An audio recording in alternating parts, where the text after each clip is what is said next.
அஸ்ஸலாமு அலைக்கும். இன்னைக்கு நம்ம மில்க் பவுடர், பால் வச்சு பால்கோவா தான் செய்ய போகிறோம். எப்படி செய்யலான்னு பார்க்கலாம். கேஸ் ஆன் பண்ணி பேன் வைங்க. 1 கப் பால் போடுங்க. அதில் பால் கொதித்ததும் ஒரு சிட்டிக்காய் குங்குமப்பூ போடுங்க. பால் ஒரு 10 நிமிஷத்துக்கு கொதிக்கட்டும். அடி பிடிக்காமல் கிண்டிக்கிட்டே இருங்க. 10 நிமிஷம் பொறுத்து பால் பவுடர் எடுத்து வச்சுருந்தோம் இல்லையா, அது கொஞ்சம் கொஞ்சமாக போட்டு கிண்டுங்க. ஒரேடியாக போட்டுறாதீங்க. இந்த பால்கோவா நம்ம கொஞ்ச நேரத்தில் செஞ்சிடலாம். இது நான் ஒரு ஸ்வீட் டிஷ்ஷில் வைக்கிறதுக்கு தான், ஸ்டஃப் பண்ணுறதுக்கு தான் இந்த பால்கோவா செய்கிறேன். நான் நார்மலாகவும் நம்ம செஞ்சு இது சாப்பிட்லாம். பால்கோவா நல்லாயிருக்கும்.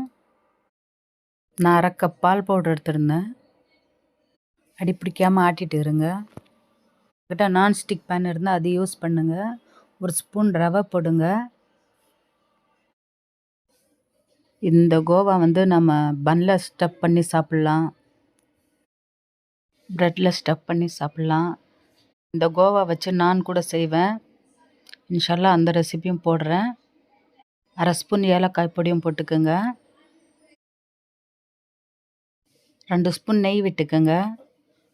ரொம்ப கம்மியான பொருளுங்க வச்சு நம்ம கோவா செஞ்சிடலாம். இது நெய் ஆப்ஷனல் தான், நீங்கள் போடணுன்னா போடலாம், இல்லைன்னா வேண்டாம். பசங்க கேட்டாங்கன்னா நம்ம சட்டுன்னு செஞ்சு கொடுத்துடலாம். இது ரொம்ப ஈஸி. உங்களுக்கு என்னோட இந்த பால்கோவா பிடிச்சிருந்தா லைக் பண்ணுங்கள், ஷேர் பண்ணுங்கள், சப்ஸ்கிரைப் பண்ணுங்கள். உங்களுக்கு சர்க்கரை எவ்வளோ வேணுமோ அவ்வளோ போட்டுக்கோங்க. நான் 3 ஸ்பூன் சர்க்கரை போட்டேன். இந்த மாதிரி பால்கோவா செஞ்சு தட்டில் வச்சு நீங்கள் உங்களுக்கு என்ன ஷேப் வேணுமோ அந்த மாதிரி செஞ்சு கூட கொடுக்கலாம் பசங்களுக்கு. இது வச்சு நான் குலாப் ஜாமுன் கூட செய்வேன். இன்ஷால்லா நான் அதுவும் செஞ்சு போடுறேன். இன்ஷால்லா நம்ம அடுத்த